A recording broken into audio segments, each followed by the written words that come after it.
ओम शांति। भाग्य विधाता शिव बाबा हमारे भाग्य की लकीर को ऊंची श्रेष्ठ बनाने की रोज हमें पुरुषार्थ के लिए विभिन्न विधियां सिखाते हैं। और उन विधियों में से एक प्रमुख है कि हमें अगर ऊंचा जाना है तो नीचे की सारी दुनिया से अपने मन बुद्धि की सब रगें तोड़नी है। अगर आगे बढ़ना है तो पीछे जो छूट गया है, जो गलतियां हो गई हैं, जो गफलतें हमने कर ली हैं, उस पास्ट को पास्ट करना है।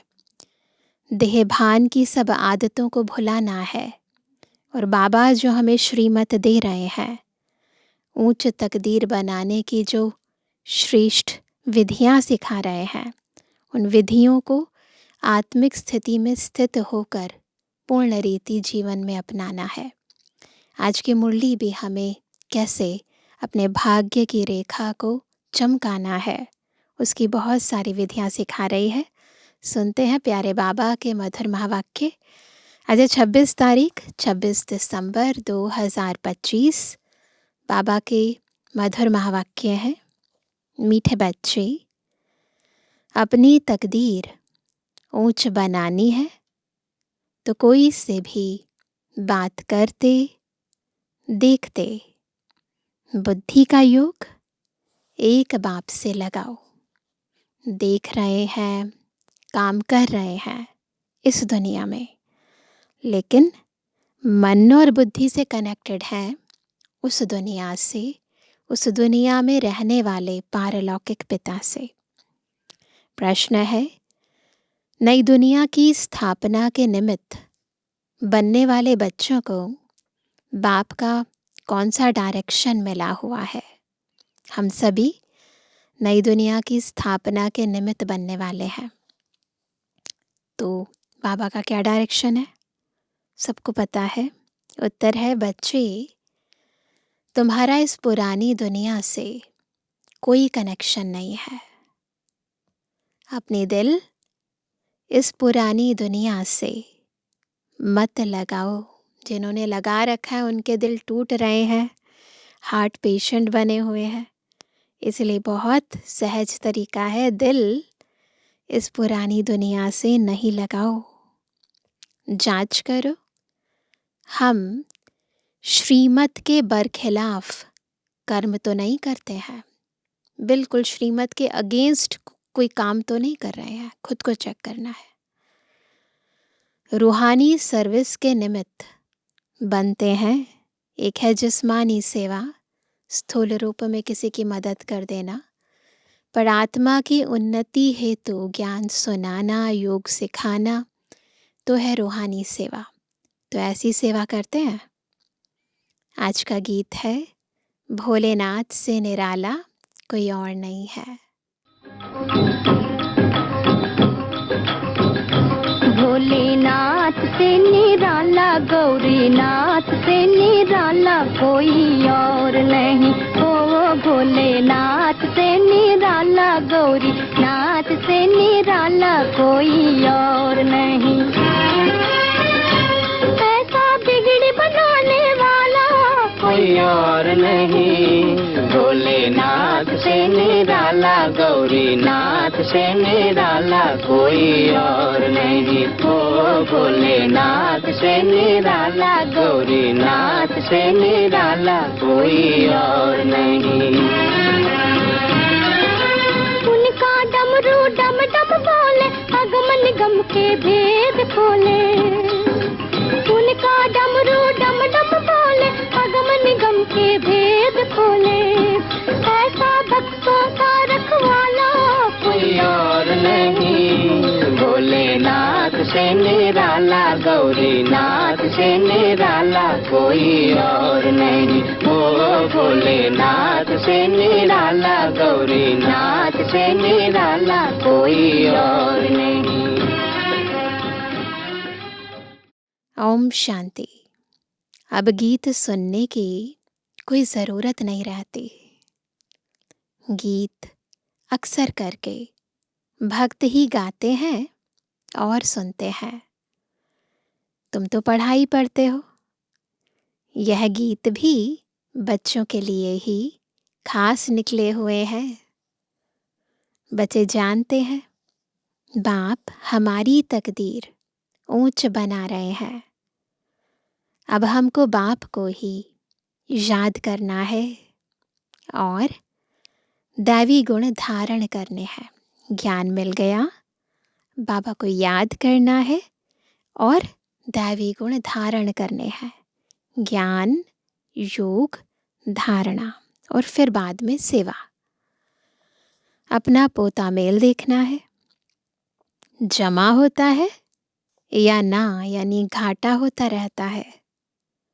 हमारे में कोई खामी तो नहीं है।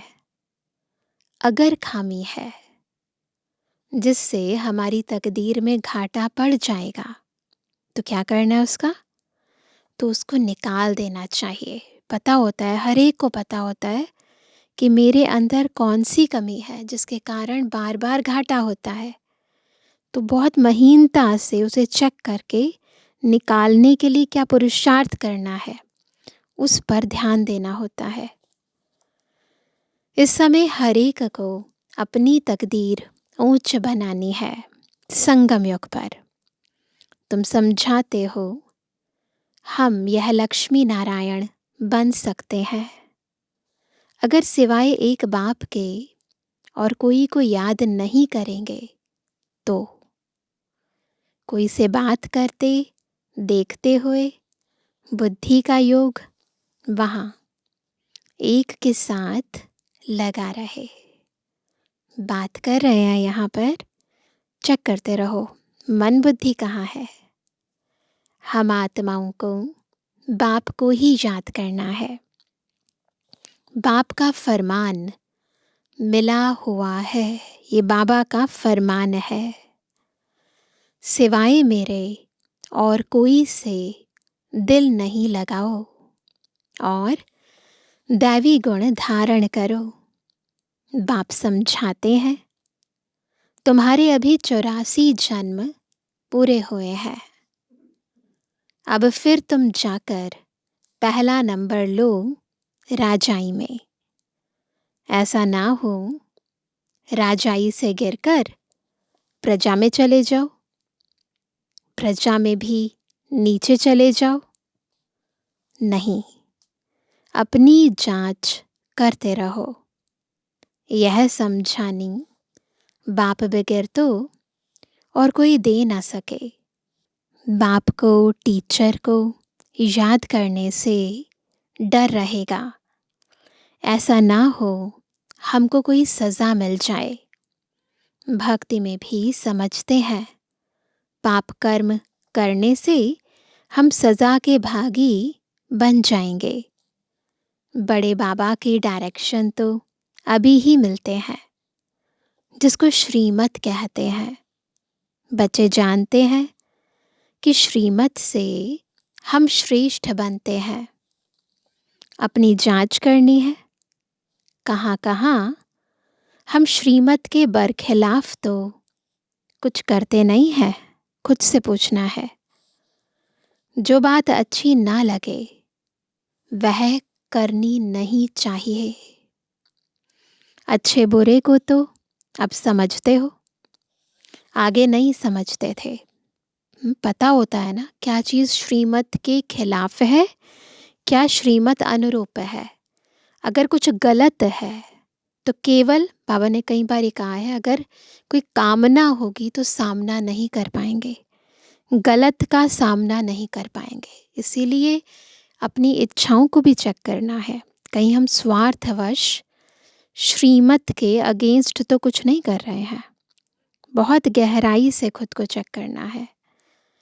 तो बाबा कहते हैं आगे नहीं समझते थे, अभी तुम ऐसे कर्म सीखते हो जो फिर जन्म जन्मांतर कर्म अकर्म बन जाते हैं। इस समय तो सब में 5 भूत प्रवेश है। अब अच्छी रीति पुरुषार्थ कर कर्मातीत बनना है। दैवी गुण भी धारण करने हैं।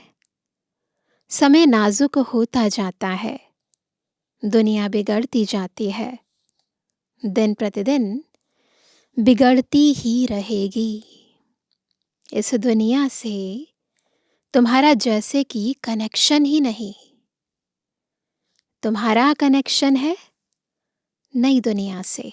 ऐसे अंदर की स्थिति होनी चाहिए जैसे रहकर भी इस दुनिया में रह नहीं रहे हैं। मन और बुद्धि उस दुनिया में लगी है। तो बाबा कहते हैं तुम्हारा कनेक्शन है नई दुनिया से जो स्थापन हो रही है। तुम जानते हो हम निमित्त बनते हैं नई दुनिया स्थापन करने। तो जो एम ऑब्जेक्ट सामने है उन जैसा बनना है। क्या है एम ऑब्जेक्ट? लक्ष्मी नारायण। कोई भी आसुरी गुण अंदर ना हो। रूहानी सर्विस में लगे रहने से उन्नति बहुत होती है। प्रदर्शनी, म्यूजियम आदि बनाते हैं, समझते हैं बहुत लोग आएंगे, उन्हों को बाप का परिचय देंगे, फिर वह भी बाप को याद करने लग पड़ेंगे। सारा दिन यही ख्यालात चलते रहे। सेंटर खोल, सर्विस को बढ़ाएं। यह रत्न सब तुम्हारे पास है। ज्ञान के रत्न हम सब के पास है। बाप दैवी गुण भी धारण कराते हैं और खजाना देते हैं। तुम यहाँ बैठे हो, बुद्धि में है। क्या है सबकी बुद्धि में? सृष्टि के आदि मध्य अंत को जानते हैं। पवित्र भी रहते हैं। मनसा वाचा कर्मणा, कोई बुरा कर्म ना हो, उसकी पूरी जांच करनी होती है। बाप आई ही है पतितों को पावन बनाने। उसके लिए युक्तियां भी बतलाते रहते हैं। उसमें ही रमण करते रहना है। जो बाबा हमें युक्तियां बताते रहते हैं उनमें रमण करते रहना है, बुद्धि में चलती रहे। सेंटर खोल, बहुतों को निमंत्रण देना है। प्रेम से बैठ समझाना है। यह पुरानी दुनिया खत्म होनी है। बात तो सीरियस है, लेकिन प्यार से बैठकर समझाएंगे तो समझ जाएंगे। पहले तो नई दुनिया की स्थापना बहुत ज़रूरी है। स्थापना होती है संगम पर। यह भी मनुष्यों को पता नहीं है कि अब संगम युग है। यह भी समझाना है नई दुनिया की स्थापना, पुरानी दुनिया का विनाश, उसका अब संगम है। नई दुनिया की स्थापना श्रीमत पर हो रही है। सिवाय बाप के और कोई नई दुनिया के स्थापना की मत देंगे नहीं। बाप ही आकर तुम बच्चों से नई दुनिया का उद्घाटन कराते हैं। अकेले तो नहीं करेंगे ना बाबा, अकेले तो नहीं करते ना, हमें अपना सहयोगी बनाते हैं। सब बच्चों की मदद लेते हैं। वो लोग उद्घाटन के लिए मदद नहीं लेंगे, आकर कैंची से रिबन काटेंगे। दुनिया में वीआईपीज़ को बुलाते हैं ना उद्घाटन के लिए, क्या करेंगे? आएंगे, कैंची से रिबन काटेंगे। यहाँ तो वह बात नहीं। इसमें तुम ब्राह्मण कुलभूषण मददगार बनते हो। इसमें हम बाबा की मदद करते हैं। सब मनुष्य मात्र रास्ता बिल्कुल मूंछे हुए हैं। पतित दुनिया को पावन बनाना यह बाप का ही काम है। बाप ही नई दुनिया की स्थापना करते हैं, जिसके लिए रूहानी नॉलेज देते हैं। तुम जानते हो बाप के पास नई दुनिया की स्थापना करने की युक्ति है। भक्ति मार्ग में उनको पुकारते हैं ना, हे पतित पावन आओ। भल शिव की पूजा भी करते रहते हैं, परंतु यह जानते नहीं हैं कि पतित पावन कौन है। दुख में याद तो करते हैं, हे भगवान, हे राम। राम भी निराकार को ही कहते हैं, त्रेता युग वाले राम नहीं, शिव बाबा का ही एक नाम राम भी है। निराकार को ही ऊंच भगवान कहते हैं, परंतु मनुष्य बहुत मूंझे हुए हैं। बाप ने आकर निकाला है। जैसे फॉगी में मनुष्य मूंझ जाते हैं ना, यहाँ पर मधुबन में जब बरसात के दिन होते हैं तो बहुत फॉगी हो जाती है, तो कुछ नज़र नहीं आता। तो बाबा कहते हैं जैसे फॉगी के अंदर मनुष्य फंस जाते हैं या कहीं मूंझ जाते हैं, दिखाई नहीं देता है रास्ता। यह तो है बेहद की बात। बहुत बड़े जंगल में आकर पड़े हैं। तुमको भी बाप ने फील कराया है। क्या फील कराया है? हम किस जंगल में पड़े थे। ये दुनिया विकारों का बहुत बड़ा जंगल है, दुखों का जंगल है, परेशानियों का जंगल है। यह भी अब पता पड़ा है, यह पुरानी दुनिया है, इनका भी अंत है। मनुष्य तो बिल्कुल रास्ता जानते ही नहीं, बाप को पुकारते रहते हैं। तुम अभी पुकारते नहीं हो, अभी तुम बच्चे ड्रामा के आदि मध्य अंत को जानते हो। पुकारने की ज़रूरत नहीं है, पता है क्या होने वाला है, पता है क्यों हो रहा है। ये वर्तमान का आधार है भूत, और वर्तमान के आधार से फिर भविष्य बनना है। सो भी नंबरवार जो जानते हैं वह बहुत खुशी में रहते हैं, औरों को भी रास्ता बताने में तत्पर रहते हैं। बाप तो कहते रहते हैं बड़े बड़े सेंटर खोलो, चित्र बड़े बड़े होंगे तो मनुष्य सहज समझ सकेंगे। बच्चों के लिए मैप्स यानी चित्र ज़रूर चाहिए, बताना चाहिए यह भी स्कूल है। यहाँ के यह वंडरफुल मैप्स हैं, जो चित्र बने हैं ना, पापा कहते ये हमारे मैप्स हैं। इनको देखकर पता चलेगा, है ना, कौन सी चीज़ कहाँ है। सारे वर्ल्ड की हिस्ट्री और ज्योग्राफी इन मैप्स से पता चलेगी, इन चित्रों से पता चलेगी। उन स्कूलों के नक्शे में तो होती है हद की बातें, यह है बेहद की बातें। यह भी पाठशाला है जिसमें बाप हमको सृष्टि के आदि मध्य अंत का राज बताए और लायक बनाते हैं। मनुष्य से देवता बनने की यह ईश्वरीय पाठशाला है। लिखा हुआ ही है ईश्वरीय विश्वविद्यालय। यह है रूहानी पाठशाला।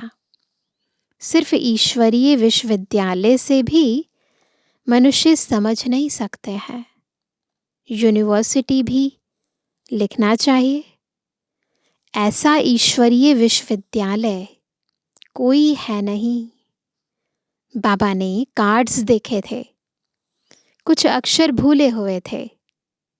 बाबा ने कितना बार कहा है प्रजापिता अक्षर ज़रूर डालो, फिर भी बच्चे भूल जाते हैं। कितनी छोटी छोटी बातें बाबा समझाते ना, कौन सा शब्द आत्माओं को खींचेगा, किस शब्द का कितना महत्व है। तो बाबा हर चीज़ बहुत ही गहराई से बच्चों को डायरेक्शन देते, समझाते थे।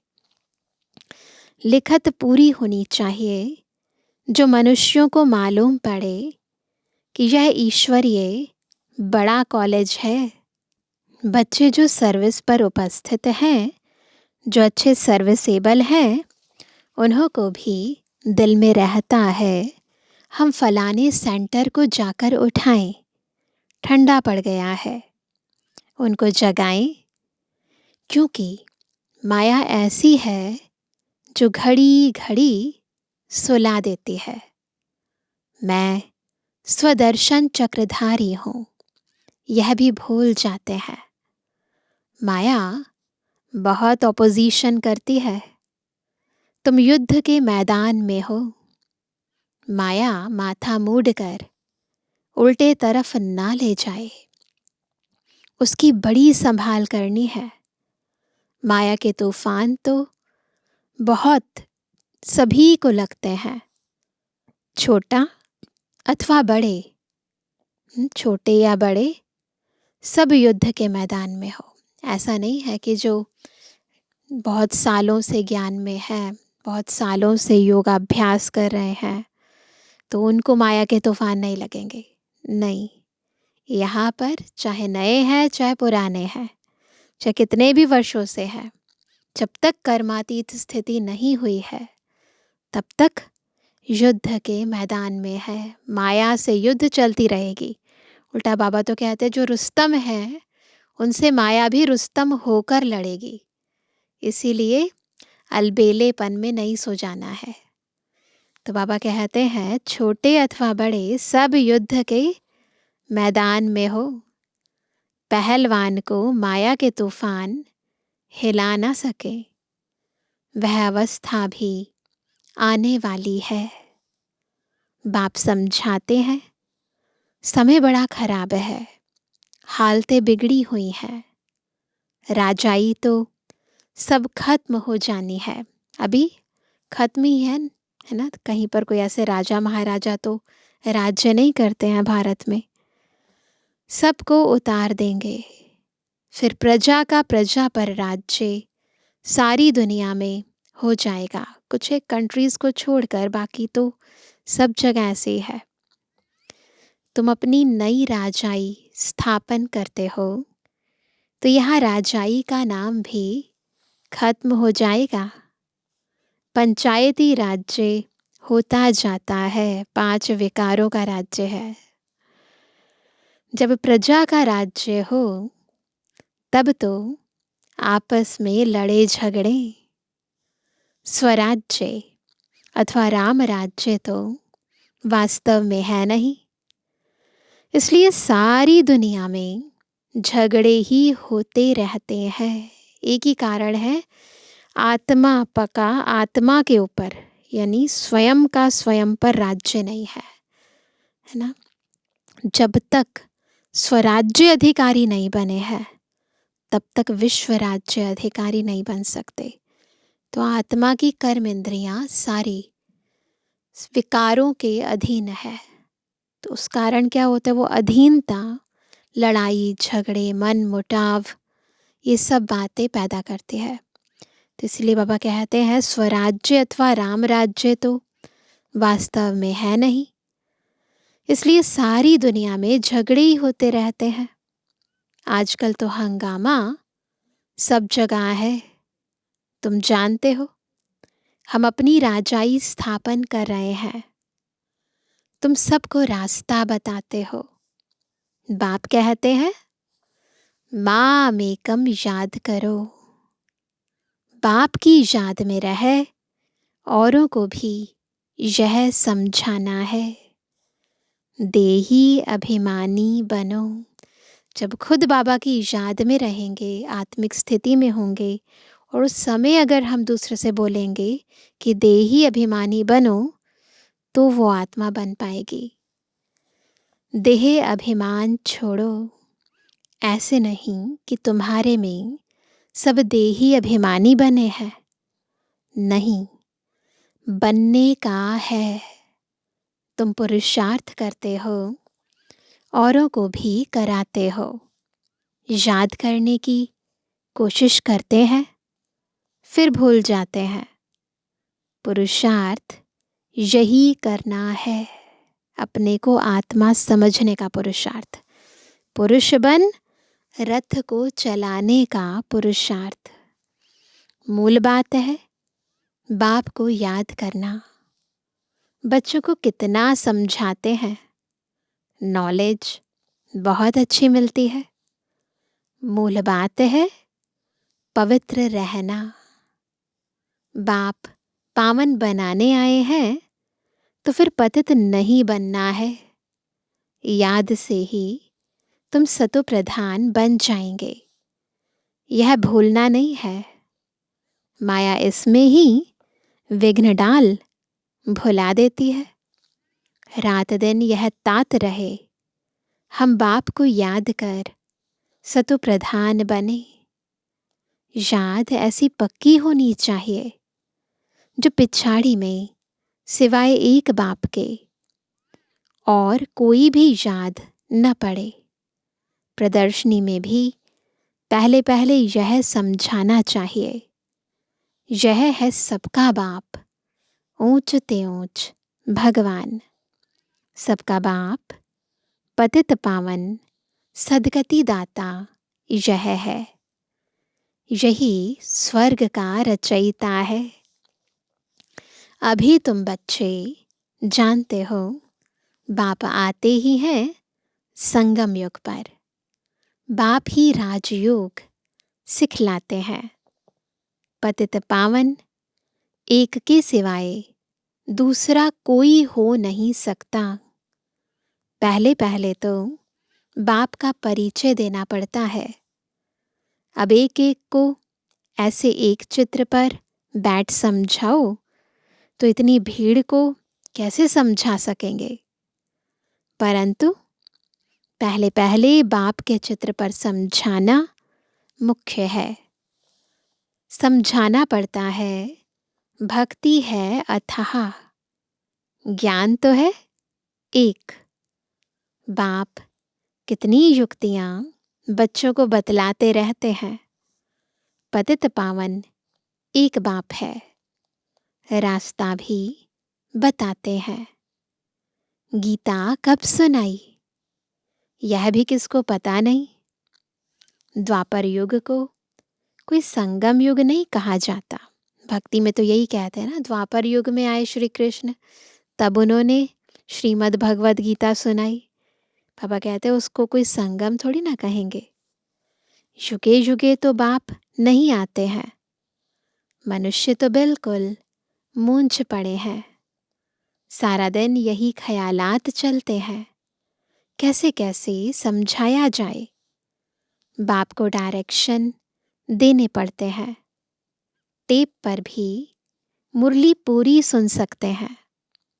कोई कोई कहते हैं टेप द्वारा हम सुन रहे हैं, क्यों ना डायरेक्ट जाकर सुने। इसलिए सम्मुख आते हैं। पहले तो बहुत रेयर होता था, अभी तो सबके मोबाइल में है। तो बाबा कहते हैं कि कईयों को जैसे आ नहीं पाते थे तो टेप से भेजते थे। तो फिर उनके मन में होता था कि हम टेप से सुन रहे हैं, क्यों नहीं बाबा के पास साकार में जाकर सुने। इसलिए सम्मुख आते हैं। बच्चों को बहुत सर्विस करनी है, रास्ता बताना है। प्रदर्शनी में आते हैं, अच्छा अच्छा भी कहते हैं, बहुत आते हैं, कहते बहुत अच्छा है। फिर बाहर जाने से माया के वायुमंडल में सब उड़ जाता है। सिमरण नहीं करते हैं। उनकी फिर पीठ करनी चाहिए। बाद में फिर उनको फ़ोन कॉल्स करने चाहिए, उन्हें बुलाना चाहिए, ओकेज़न पर बुलाना चाहिए। प्रोग्राम्स करते हैं सेंटर पर तब बुलाना चाहिए। बाहर जाने से माया खींच लेती है, गोरख धंधों में लग जाते हैं। इसलिए मधुबन का गायन है। मधुबन में कोई बाहर का गोरख धंधा नहीं। पहले तो मोबाइल नहीं होते थे, अभी तो फिर भी मोबाइल साथ में लाते हैं तो गोरख धंधा साथ साथ चलता रहता है। परंतु यदि उसको बंद करके आए ना तो फिर मधुबन का पूरा लाभ ले सकते हैं। तुमको तो अभी समझ मिली है, तुम वहाँ भी जाकर समझाएंगे गीता का भगवान कौन है। आगे तो तुम भी ऐसे ही जाकर माथा झुकाते थे। पहले तो सभी भक्ति करते थे ना, अभी तो तुम बिल्कुल बदल गए हो।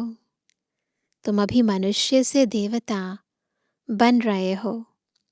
बुद्धि में सारी नॉलेज है। और क्या जाने प्रजापिता ब्रह्मा कुमार कुमारियाँ कौन है? तुम समझाते हो। वास्तव में तुम भी प्रजापिता ब्रह्मा कुमार कुमारी हो। इस समय ही ब्रह्मा द्वारा स्थापना हो रही है। ब्राह्मण कुल भी जरूर चाहिए ना। संगम पर ही ब्राह्मण कुल होता है।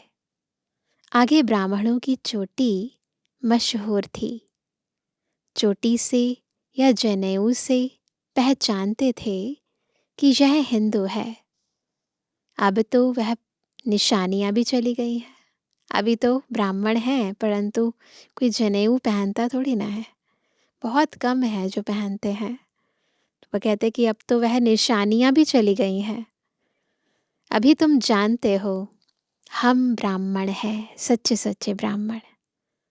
ब्राह्मण बनने के बाद फिर देवता बन सकते हैं।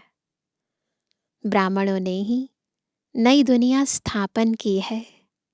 योग बल से सतु प्रधान बन रहे हैं। अपनी जांच रखनी है। कोई भी आसुरी गुण ना हो। लून पानी नहीं बनना है। यह तो यज्ञ है ना। यज्ञ से सबकी संभाल होती रहती है। जो समर्पित होते हैं उनकी यज्ञ पूरी संभाल करते हैं। यज्ञ में संभालने वाले ट्रस्टी भी रहते हैं। यज्ञ का मालिक तो है शिव बाबा। यह ब्रह्मा भी ट्रस्टी है। यज्ञ की संभाल करनी पड़ती है। तुम बच्चों को जो चाहिए यज्ञ से लेना है। और कोई से लेकर पहनेंगे तो वह याद आता रहेगा। इसीलिए जो भी लेना है यज्ञ से लेना है ना। कोई हमें दे, हमें यज्ञ में देना है, फिर यज्ञ से लेना है। इसमें बुद्धि की लाइन बड़ी क्लियर चाहिए। अब तो वापस जाना है।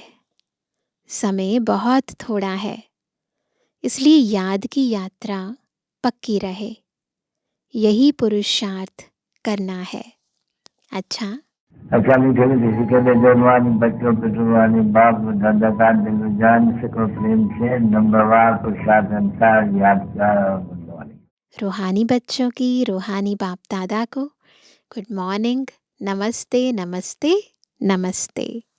धारणा के लिए मुख्य सार पहला, अपनी उन्नति के लिए रूहानी सर्विस में तत्पर रहना है। जो भी ज्ञान रत्न मिले हैं उन्हें धारण करके दूसरों को कराना है। दूसरा, अपनी जांच करनी है।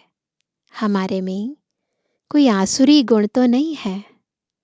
हम ट्रस्टी बनकर रहते हैं। कभी लून पानी तो नहीं बनते हैं। बुद्धि की लाइन क्लियर है तो खुद को चेक करो। आज का वरदान है, पुरुषार्थ के सूक्ष्म आलस्य का भी त्याग करने वाले ऑलराउंडर अलर्ट भव। कई बार क्या होता है, अनेक तरह के आलस्य आ जाते हैं। तो उसके अंदर भी कई बार पुरुषार्थ के अंदर दिल शिकस्त हो जाते हैं, होता नहीं है, अनेक तरह की बातें आ जाती हैं। पापा चाहते हैं कि उस आलस्य का भी त्याग करके हम सदा ऑल राउंड अलर्ट रहें, है ना, जागृत रहें, जागती ज्योत बनकर सेवा करें। पुरुषार्थ की थकावट आलस्य की निशानी है। आलस्य वाले जल्दी थकते हैं, उमंग वाले अथक होते हैं। जो पुरुषार्थ में दिल शिकस्त होते हैं उन्हें ही आलस्य आता है। वह सोचते हैं क्या करें, इतना ही हो सकता है, लिमिटेशंस आ जाती हैं, ज़्यादा नहीं हो सकता, हिम्मत नहीं है, चल तो रहे हैं, कर तो रहे हैं, अब इस सूक्ष्म आलस्य का भी नाम निशान न रहे। इसके लिए सदा अलर्ट, एवर रेडी और ऑलराउंडर बनो। सदा अलर्ट, एवर रेडी और ऑलराउंडर। स्लोगन है, समय के महत्व को सामने रख।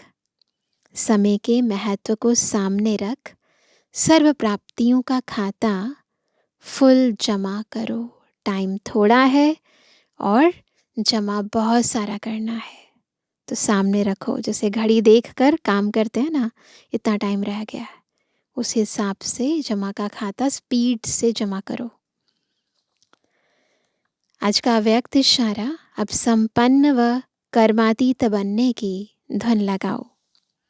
आवाज से परे अपनी श्रेष्ठ स्थिति में स्थित हो जाओ, तो क्या होगा? सर्व व्यक्त आकर्षण से परे शक्तिशाली, न्यारी और प्यारी स्थिति बन जाएगी। एक सेकंड भी इस श्रेष्ठ स्थिति में स्थित होंगे। कौन सी स्थिति? आवाज से परे की स्थिति।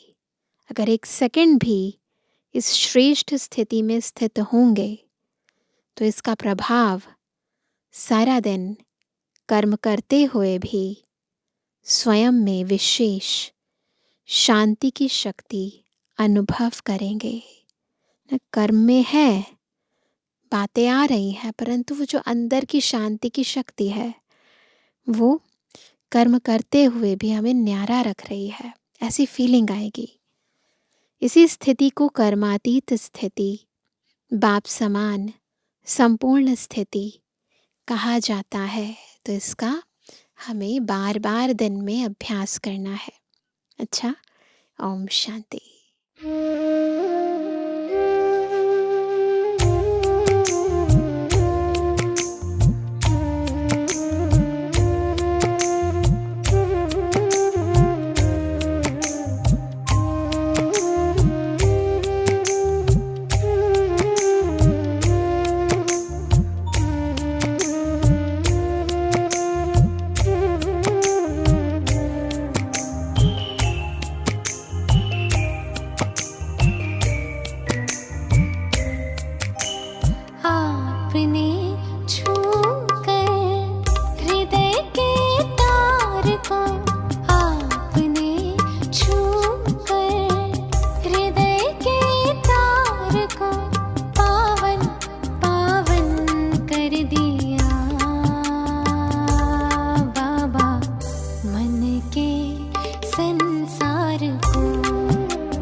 के उपहार को